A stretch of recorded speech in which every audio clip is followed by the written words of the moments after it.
애청자 여러분들 평안하셨습니까?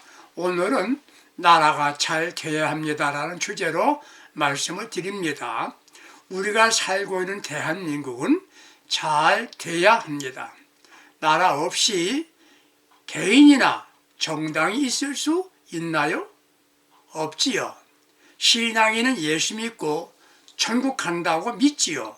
맞습니다. 그러나 천국 가기 전에 땅 위에서 살아야 합니다. 그게 나라, 국가인 것입니다. 신앙인이 중요하게 여긴 게 무엇입니까? 믿음이고 교회이지요. 그러나 나라가 평안하고 부강해야 건전한 교회가 존재할 수 있습니다. 믿음을 지킬 수가 있는 겁니다. 그래서 우리는 더 애국의 마음을 가져야 합니다. 나라가 잘 되도록 기도해야 하겠지요. 먼저 나라가 잘 되려고 한다면 재앙이 없어야 합니다. 수재나 지진 이런 게 일어나지 않아야 합니다. 두 번째는 전쟁이 없어야 합니다. 전쟁은 참으로 무서운 겁니다. 많은 사람이 사망하게 되지요. 전쟁은 무섭죠. 그래서 세계는 평화를 원하고 전쟁하지 말자고 협약과 조약을 맺습니다. 세 번째 중요한 것은 정책입니다. 국가발전 정책, 경제정책, 그리고 군사정책, 외교정책 잘해야 합니다. 네 번째는 국론이 일치해야 합니다. 우리나라는 예전에 노론, 소론, 남인, 북인, 사색당파 싸움하다가 국권을 빼앗긴 역사를 갖고 있습니다. 다섯 번째는 좋은 정책입니다.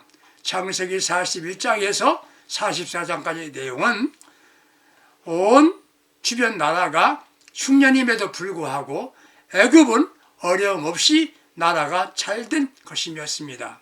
이건 요셉이라는 사람이 좋은 경제 정책 때문이었습니다. 어떻게 그런 일이 있었습니까? 그게 무엇이었습니까? 요셉이 애굽의 총리가 된 그때 당시에는 애굽은 부강한 나라가 됐다는 거예요. 먼저 사람을 바로 세워야 합니다. 단체나 나라가 필요한 게 무엇입니까? 경제 혹은 자본이라 말할 수 있습니다. 맞습니다. 그러나 자본이나 돈보다 사람입니다. 지혜 있는 사람보다 양심이 바르고 백성을 우선으로 생각하는 사람이 있어야 되는 것입니다. 사람을 잘못 선택하면 그 대가는 누가 받습니까? 그를 선택한 국민들이 다 받게 되는 것이지요. 애굽왕 바로는 사람을 바로 선택했습니다. 하나님을 두려워하는 요셉을 총리로 세웠습니다. 이거 참 잘한 겁니다. 예적인 것보다 중요한 게 무엇입니까? 적격자가인가 아닌가 이것이 아니겠습니까? 요셉은 외국 사람이었습니다. 그것도 종또의 신분입니다. 알고 보면 전과자였지요. 죄수였습니다. 그것도 파렴치한 범인이었습니다. 믿지 못할 일이지만 일부러 알려지기는 그렇게 알려진 것이에요. 주인의 아내를 겁탈하다가 미수에 그친 인물이라고 평가되었습니다. 그럼에도 그를 애굽 왕은 국무총리로 세웠습니다. 인사가 만사라는 말이 있습니다. 사람 볼 줄 알아야 합니다. 선택을 잘해야 됩니다. 여인이 남자 한 사람 잘 선택하면 일생 동안 행복한 삶을 살고, 또 남자도 한 여자 잘 선택하면 일생 동안 편하게 살 수 있다는 것입니다. 나라도 그렇습니다. 고향 사람이고 같은 생각 가진 사람이면 무조건 된다 생각하면 나라가 잘 될 리가 없지요. 국가 발전에 조의 요소가 됩니다. 자를 탐하는 사람 뽑을 게 아니라 바른 사람을 세워야 합니다. 그게 누구였습니까? 하나님께서 함께하는 사람입니다. 사람들은 전문성이 있느냐, 실력이 있는가 따집니다. 그러나 중요한 건 하나님께서 함께하느냐 이겁니다. 요셉은 하나님이 함께하는 사람이었습니다. 그러므로 자신이 잘되고 그가 있는 곳은 형통하게 되었습니다. 창세기 39장 2절 말씀을 참조해 보세요. 여호수아를 하나님 부르시고 약속하신 말씀이 무엇이었습니까? 여호수아 1장 5절에 보게 되면 너희 평생에 당할 자가 없으리니 내가 모세와 함께 있었던 것 같이 너와 함께 있을 것이다. 이렇게 말씀해 주셨습니다. 내가 너를 떠나지 아니하며 버리지 아니하리라. 이렇게 말씀하셨습니다. 하나님이 함께 하시면 형통입니다. 승리가 되는 것입니다. 내가 무엇을 어떻게 하느냐, 그에 앞서서 하나님이 함께 하시는가, 이게 중요한 겁니다. 하나님이 함께 하시는 사람에게는 축복이 있습니다. 하나님 함께 하시는 지도자가 있어야 나라가 잘 될 수가 있는 겁니다. 하나님은 누구와 함께 하십니까? 하나님께서 기뻐하시는 일을 하는 사람들과 함께 하십니다. 요한복음 8장 29절에 나를 보내신 이가 나와 함께 하시도다. 내가 항상 그의 기뻐하시는 일을 향함으로 나를 혼자 두지 아니하셨느니라 하셨습니다. 그렇습니다. 하나님이 함께 하시는 일을 하는데 왜 아버지께서 함께 하지 않으시겠습니까? 그의 기뻐하시는 일을 하고 있는데 왜 아버지께서 함께 하지 않겠습니까? 그의 기뻐하시는 일이 무엇입니까? 하나님 기뻐하시는 일은 순종입니다. 아멘만 알고 실천하는 사람인 것입니다. 사람에게는 식자우안이란 말이 있어요. 아는 것이 병이란 말이지요. 자기 의지가 분명하고 자기 주장이 강한 사람은 순종할 줄 모릅니다. 이게 문제인 겁니다. 세상 살아가는데 모든 것이 자기의 생각대로 돼야 한다는 생각은 고쳐야 합니다. 다른 이의 생각도 일리가 있고 맞는 게 있다는 것을 인정해야 합니다. 사람들은 자기 고집이 있어서 자기 마음대로 생각대로 할 수 있다고 생각하고 있습니다. 이건 잘못된 것입니다. 상대방 의견을 따른다는 것은 자신이 지는 것으로 아는 것은 이게 문제가 되는 것이지요. 마음만이라도 나는 주의 뜻대로 국민이 원하는 대로 하겠다라고 하는 다짐을 해보세요. 하나님이 함께 하십니다. 두 번째는 꿈이 있는 사람과 함께 하십니다. 요셉은 꿈꾸는 사람이었습니다. 꿈 중에는 잠몽이 있지요. 아무 의미 없는 꿈입니다. 의미는 있는 것 같은데 복잡하게만 하는 꿈이지요. 두 번째는 훈몽입니다. 좋은 일을 하지만 흉한 일이 있을 거라 가르쳐주는 꿈이지요. 세 번째 꿈은 길몽입니다. 좋은 꿈입니다. 중요한 건 신앙인에게는 영몽입니다. 하나님이 주시는 꿈을 가져야 됩니다. 영적인 꿈은 선지자를 통해서 보여준 꿈이 있었습니다. 우리는 항상 신령한 꿈을 꾸는 삶을 살아야 합니다. 꿈은 뭡니까? 목표입니다. 꿈을 선포하고 실천해 나가야 합니다. 그대로 실천하고 사는 사람은 꾸준히 노력하게 됩니다. 사람을 움직이도록 만듭니다. 인간의 욕구에 의하여 살 때 사람은 추하게 되는 것입니다. 목표를 위해 살 때 아름답습니다. 삶이 활기가 있게 됩니다. 자신감이 넘치게 됩니다. 어떤 어려움 속에서도 좌절하거나 실망하지 않지요. 요셉은 꿈이 있기에 수많은 어려움과 고난을 극복할 수 있었습니다. 고난이 문제가 아닙니다. 꿈이 있느냐 없느냐 이게 문제입니다. 요셉은 꿈을 있었기에 미움도 받게 되고 팔리게도 되었습니다. 그렇다고 꿈을 포기한 일은 없었습니다. 그런데 그 꿈대로 다 이루어졌습니다. 하나님은 꿈을 갖고 있는 만큼 그 사람에게 축복하신답니다. 하나님이 주시는 꿈은 인간의 잔꾀 아닙니다. 속임수로 무엇을 하는 것과 다릅니다. 세상에 두려워하는 사람이 누구입니까? 첫째, 꿈꾸는 사람이었습니다. 항상 내일을 바라보며 하늘을 쳐다보는 사람입니다. 꿈이 있기에 활동하고 일하게 되지요. 꿈을 가진 사람은 잘못된 일을 할 수 없습니다.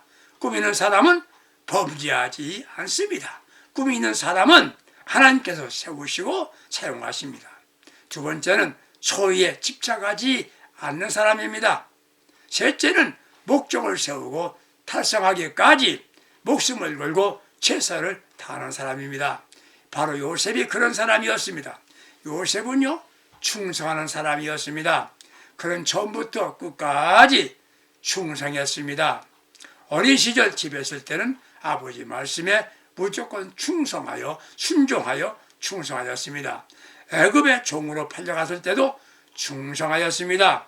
한눈 팔지 않고 자기가 할 일을 제대로 하였습니다. 그게 충성입니다. 감옥에 있을 때도 충성했습니다. 높은 자리에 있을 때도 변함없이 충성했습니다. 이런 인물이 있으면 나라를 살립니다. 나라의 지도자가 되기 원하는 사람들은 국민을 위하여 나라를 위해서 헌신하겠다는 마음을 가져야 나라가 잘 되는 것입니다.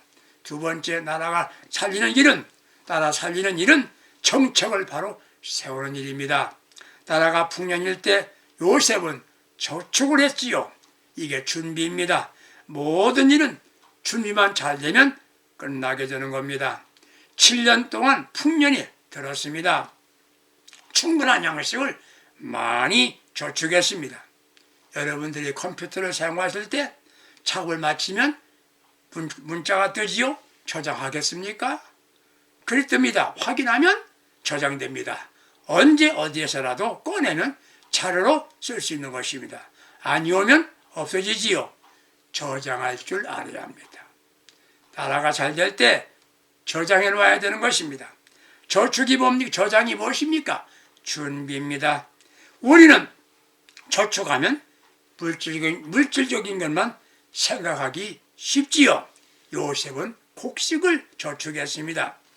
미국의 선박왕 토마스 딜러라는 사람이 있습니다. 스코틀랜드의 공장 지대에서 태어났지요. 그는 12살 때 학업을 중단하고 공장에서 직공으로 일해야 했습니다. 20세 때는 목재회사에서 일했답니다. 그는 30대 중반에 목재 운반선을 구입하여 인력 세계적인 선박회사로 발돋움을 했습니다. 그가 그렇게 되리라고는 아무도 생각한 일이 없었답니다. 어느 날 기자가 물었습니다. 당신은 그렇게 불리한 환경에서 어떻게 사업에 성공할 수 있었습니까? 물었습니다. 그때 그 비결을 가르쳐 주세요. 그때 토마스 딜러는 웃으면서 대답합니다. 저는 12살 때 처음 월급을 받았습니다. 그것을 고스란히 저축했습니다. 처음부터 저축하는 습관을 들인 겁니다. 저는 저축한 돈으로 목재 운반선을 구입하였습니다. 사업에 성공한 비결은 저축입니다. 말하더랍니다. 심리학자의 말을 빌리면 내일을 위해 살지 않고 하루하루 즉 일일생주의가 범죄의 원인이 된다고 말했답니다. 경제만 아니라 우리는 덕을 저축해야 합니다. 많은 사람에게 덕을 쌓아두면 언젠가 나에게 엄청난 것으로 돌아오게 됩니다. 그들이 저축이 덕이 되는 것이에요. 언젠가 나에게 엄청난 것으로 보상받게 되는 것이에요. 노인들이 젊어서 노후대책을 세우는 일이 있습니다. 그들은 후에 걱정이 없습니다. 여러분 어떻습니까? 준비가 되어 있습니까? 준비는 언제 합니까? 먼저 계획을 세워야 됩니다. 그러므로 목표를 분명하게 세야 합니다. 왜 이것을 준비하는지 이게 분명해야 합니다. 목표가 세워졌으면 최선을 다하여 노력해야 됩니다. 사랑하는 청자 여러분들 준비가 되어 있습니까? 노후대책은 준비가 되어 있습니까? 아니, 죽음에 대한 준비는 되어 있습니까? 나라 통치하는 분들은 오늘 있는 것을 쓰는 것이 아니라 미래를 위해서 많은 것을 저축할 수 있어야 됩니다. 그래야 우리는 영원한 나라를 갈 수가 있는 것이에요. 우리는 많은 세월을 낭비하면서 살아왔습니다. 준비합시다. 지금부터라도 늦지 않습니다. 국가도 마찬가지입니다. 백년대계가 되어야 합니다. 아무렇게나 정권만 잡으면 된다고 생각하는 것은 나라 사랑이 아닌 것입니다. 저축하는 사람에게는 희망이 있습니다. 약간 어려워도 걱정하지 않습니다. 희망이 어려움을 극복하게 만드는 겁니다. 희망은 가난한 자의 빵이란 말이 있습니다. 우리는 희망을 먹고 사는 신앙인들입니다. 이 몸의 소망 무언가 우리 주 예수뿐이다. 그렇습니다. 예수는 우리의 생명입니다. 영생이십니다. 믿는 자는 영생을 얻는다니라고 성경은 말하고 있습니다. 저축은 물질적인 것만 아닙니다. 신앙인은 덕을 저축하세요. 덕을 많이 쌓는 겁니다. 물질을 저축하면 물질 문제에 걱정할 것이 없는 것 같이 삶을 준비하세요. 예수 잘 믿는 것이 준비하는 겁니다. 준비하고 저축한 사람은 희망이 있습니다. 국가도 그렇습니다. 나라가 잘 되려고 하면 저축하는 나라가 되어야 된단 말이지요. 저축하는 게 지혜입니다. 미래를 위한 준비인 것입니다. 개인도 가정도 국가도 준비해야 합니다. 우리나라가 임진왜란을 일어나기 전에 군비와 군대를 양성하자고 하였으나 준비하지 않았었습니다. 그 결과 전쟁이 일어나고 우리 민족은 비참한 패배의 전을 맛보게 된 것입니다. 옛말에 양병 10년 이후 용병 1이란 말이 있습니다. 군인을 양성하는데 10년 걸리는데 병사를 사용하는 것은 하루를 위한 일이란 말이지요. 잠언 6장 6절에서 8절 이하에 보게 되면 게으른자여 개미에게로 가서 그 하는 것을 보고 지혜를 얻으라. 개미는 두령도 없고 주관자도 없으되 먹을 것을 여름 동안에 예비하여 추수 때에 양식을 모으느니라. 이렇게 말씀하고 있습니다. 소비문화에서 저축문화로 전환되어야 합니다. 우리는 주님이 오심을 준비해야 합니다. 그날 위하여 오늘을 준비하는 시간으로 만들어야 되는 것입니다. 사회청자 여러분들, 나라가 잘 돼야 됩니다. 잘 되려고 한다면 개혁하는 것이 나라를 살리는 겁니다. 요셉의 정책은 토지를 국유화하였습니다. 이것이 왕을 위한 충성으로 바뀐 겁니다. 요셉이 자기 마음대로 하는 것 같았으나 왕을 위한 거였습니다. 유능한 참모는 모든 영광은 지휘관에게 돌리고 모든 욕은 자기가 감당하는 것이 사람입니다. 잘못된 참모는 영광된 것은 자기가 했고 잘못된 것은 지휘관이라고 말하는 사람입니다. 요셉은 백성을 위한 일을 하면서 왕을 위한 일을 했습니다.